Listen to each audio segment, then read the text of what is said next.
ngurangin resiko kematian dini sebesar 30%. Tapi Mbak Em kan akan goleran nih gitu. Yang pertama harus dihindarin itu tuh, kamu tuh nggak ngejaga kesehatan badan kamu.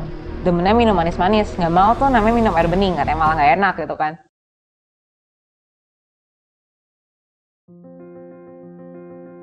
Hai guys, pernah nggak sih kira-kira kamu tuh kepikiran hal-hal apa sih dalam hidup yang kamu nggak boleh lakuin, kesalahan-kesalahan apa sih yang perlu kamu hindarin gitu? Mungkin kali ini Mbak Em bisa share beberapa hal yang menurut Mbak Em itu yang perlu dihindarin dalam hidup gitu. Yang pertama harus dihindarin itu tuh, kamu tuh nggak ngejaga kesehatan badan kamu.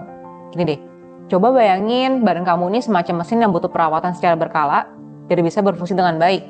Ya layaknya mobil atau motor aja, mereka kan juga tetap butuh tuh dipanasin dan butuh diganti olinya secara berkala.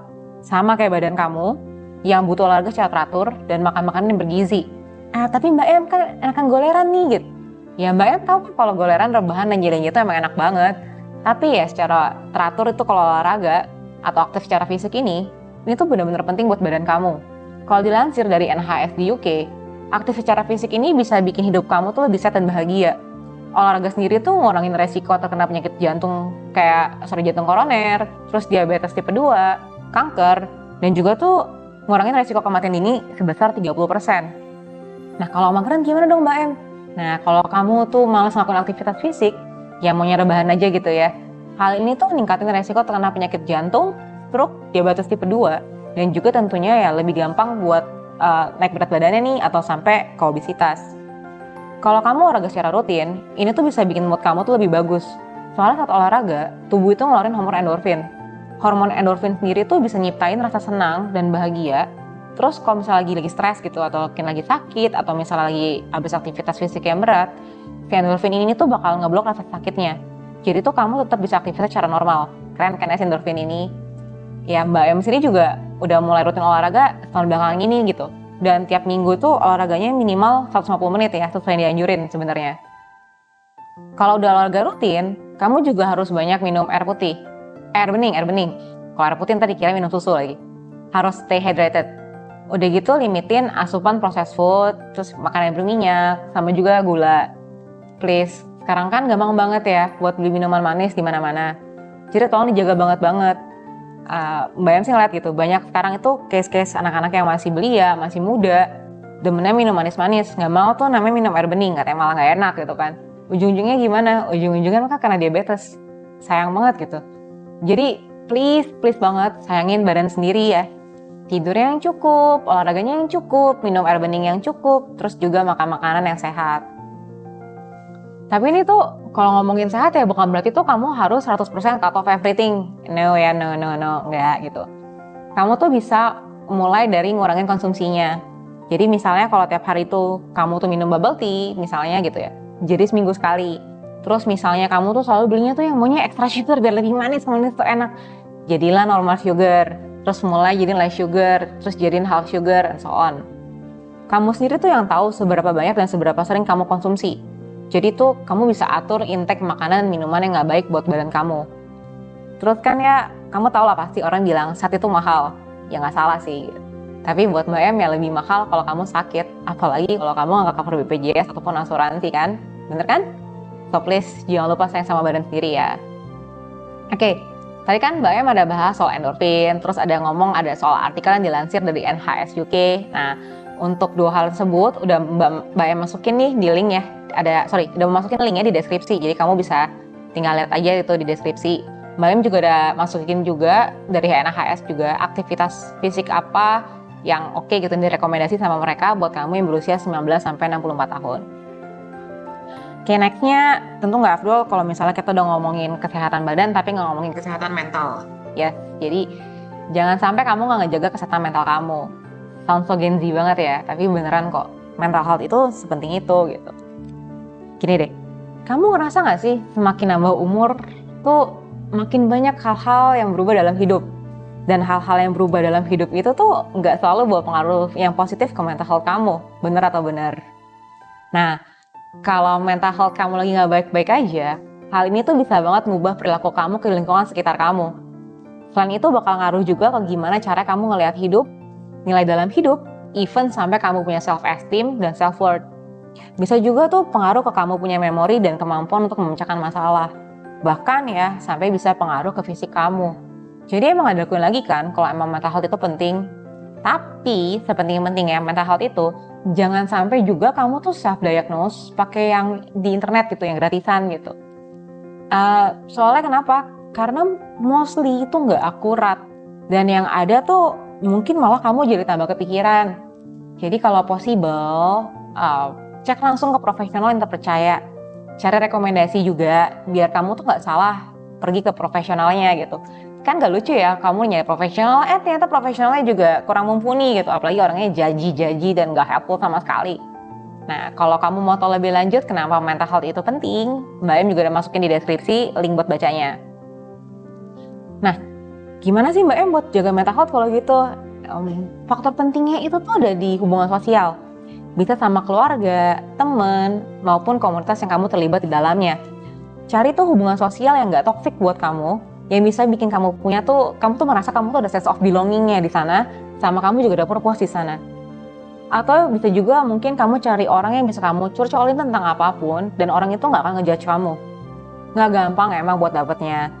Makanya kalau kamu udah punya, jangan lupa buat dijaga hubungannya. Tapi kalau belum ada, don't worry. Bukannya gak ada kok buat kamu, emang belum ketemu aja. One day pasti akan ketemu kok. Terus ya, jangan engage sama aktivitas atau orang-orang yang toxic buat kamu. Cari support kalau emang kamu butuh. Tapi cari ke orang yang benar, jangan sampai dapet yang abal-abal juga. Kalau someone makes you feel shittier than you already are, kamu mungkin butuh ngomong ke yang lain dulu dan baru mikir. Sebenarnya kamu tuh feel shittier tuh gara-gara yang diomongin itu benar, atau yang diomongin mereka itu salah, dan mereka itu yang toxic itu mereka gitu. Selain itu juga ya, kamu tuh prioritasin aktivitas yang bisa bikin kamu tuh feel better. Tapi bukan aktivitas terlarang ya. Ingat, at the end of the day, to love someone, you need to love yourself first. Sama juga, physical health itu sama pentingnya sama mental health. Jadi gak bisa tuh kamu kompromiin satu buat yang lainnya. Stay healthy luar dalam ya guys. Oke, last but not least, yang perlu kamu hindarin itu kalau kamu tuh gak ada financial planning atau perencanaan keuangan. Loh, emang kenapa Mbak M? Please, udah tahu kan berapa banyak orang yang terjerat pinjol? Tahu dong yang gaya hidupnya sama pendapatannya gak sesuai. Ya kalau gak sesuainya pendapatannya segunung tapi hidupnya hemat, ya itu mah gak apa-apa. Tapi kalau masih BPJS, budget pas-pasan jiwa sosialita, please lah, belajar berkontrol diri. Gak perlu ikut hype atau FOMO atau apalah yang bikin kamu terlihat wow di sosmed. Jangan sampai main sosmed itu cuma buat cari validasi. What for? Hidup udah susah. Ngapain butuh banget diakuin sama orang lain? Sepenting itu kamu nyari validasi atau pengakuan. Apa? Mau ikutin prinsip fake it till you make it? Ya kalau misalnya skill ya mungkin masih bisa lah digituin. Gaya hidup? Yang ada ya terjerat utang kanan kiri, terjerat pinjol. Mau? Enggak kan? Nyusahinnya bukan cuma diri sendiri kalau kayak gitu. Pokoknya, jangan sampai gaya hidup kamu tuh ngelebihin kemampuan kamu. Itu udah hal yang gak bisa ditawar lagi. Misalnya nih, biaya hidup kamu tuh biar kelihatan wow banget tuh sebulannya tuh di atas UMR Jakarta. Padahal pendapatan rutin per bulannya cuma UMR Jakarta. Udah gak make sense kan kalau kayak gitu? That's why financial planning itu dibutuhin buat masa depan kamu, apalagi buat sandwich generation. Tentunya dibutuhkan pengelolaan keuangan yang mungkin lebih sedikit ketat lagi, atau mungkin lumayan ketat gitu buat mereka. Simpelnya ini, financial planning itu dibutuhin karena kamu tuh nggak tahu hal apa yang akan terjadi ke depannya. Kalau uang yang kamu punya dihabiskan hanya untuk masa sekarang, tapi kamu mungkin YOLO gitu ya. Kalau sampai amit-amit ke depannya terjadi sesuatu yang bikin kamu tuh butuh uang yang nominalnya cukup besar, kamu mungkin nggak bisa gitu bayar hal itu gitu. Beda cerita kalau kamu dari lahir dibesarin dan masih hidup di keluarga yang duitnya nggak habis-habis dan kamu nggak ada kewajiban apa-apa buat biayain ini itu, termasuk kewajiban buat biayain diri sendiri. Duit habis nggak minta orang tua atau lainnya gitu. Ya mungkin ya sorry ya, kamu mungkin nggak bisa relate gitu. Tapi buat pejuang rupiah, nih pasti mereka tuh punya alasan kenapa mereka berusaha untuk punya penghasilan yang cukup. Oke, kayak financial planning mungkin sound so stressful ya. Padahal tuh nggak cuma buat keadaan darurat gitu. Financial planning ini bisa diterapin juga buat kalau kamu tuh hiburan, buat liburan atau juga ya buat kamu healing.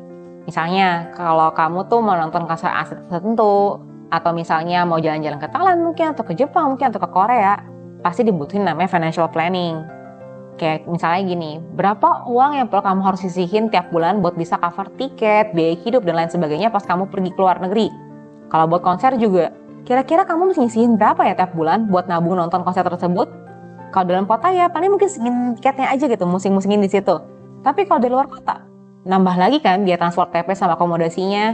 Nah, hal-hal tersebut juga masuk ke financial planning. Terus juga kalau misalnya kamu mau beli barang dengan nominal yang lumayan gitu, karena kan juga dibutuhin financial planning kan. Ya sadar nggak sadar mungkin tuh kamu sebenarnya udah nerapin financial planning ini dalam kehidupan kamu sehari-hari. Tapi di sini Mbak Em mau ngajak kamu buat nerapin financial planning buat aspek-aspek yang lain. Misalnya mungkin untuk beli asuransi, sisihin untuk investasi, dan yang pasti itu untuk nabung. Kamu yang pasti tuh butuh pegangan gitu, uang pegangan untuk kondisi yang emergency. Oke, caranya gimana sih Mbak Em? Nah, yang terkenal itu dalam financial planning itu ada metode 50-30-20. 50% dari penghasilan untuk kebutuhan pokok, 30% untuk keinginan pribadi, dan 20% untuk investasi atau tabungan. Kalau takut untuk lupa sisihin, jadi gini, tiap kali kamu dapat penghasilan, langsung kamu pisahin. Yang emang buat investasi atau tabungan, langsung kamu lempar atau langsung kamu transfer ke rekening itu gitu. Mau lebih gampang lagi, kalau saran dari atasan Mbak Em ini, quote and quote ya, kamu tuh miskinin diri. Misalnya nih, kamu nggak pakai tuh prinsip 50-30-20, tapi langsungnya kayak pokoknya aku mau 60% itu buat kebutuhan sehari-hari aku selama sebulan tuh cukup. 40%-nya langsung ditabung gitu. Jadi gitu dapat penghasilan, langsung tuh kamu lempar 40%-nya ke rekening lain atau mungkin ya rekening black hole. Kenapa black hole? Jadi kayak kalau kamu masuk udah sana tuh duitnya nih, susah buat keluarnya. Jadi atau cuma bisa kayak dikeluarin pas emang lagi kondisi yang emergency atau butuh banget. Nah kalau memungkinkan ya, kalau bisa banget nih, rekeningnya tuh jangan dikasih yang bisa diakses dengan mudah pakai internet, kayak misalnya pakai internet banking atau apa gitu ya. Jadi tuh emang susah diakses, misalnya kalau mau narik duitnya tuh kamu butuh ke teller atau ke ATM ya. Oke, jadi kalau emang ini memungkinkan buat kamu, uang yang kamu punya tuh jangan dihabiskan buat sekarang semuanya. Jadi tuh kamu butuh pegangan buat masa depan. Ya Mbak Em paham kok kalau memang ada yang mungkin kondisi yang nggak dimana tuh kamu belum bisa nyisihin gitu. Tapi buat yang bisa, please banget mulai buat sisihin ya demi simpanan kamu di masa depan. Yang pasti jangan sampai kamu pinjol buat kebutuhan yang nggak mendesak. Apalagi cuma buat gacha, nonton konser, beli game. Terlebih-lebih lagi karena apa? Buat judol. Setan banget itu judol. Oke guys, kalau kamu ngerasa video ini bermanfaat, jangan lupa like, subscribe, and share teman kamu ya. See you di video Small Piece Wisdom Please selanjutnya. Bye-bye.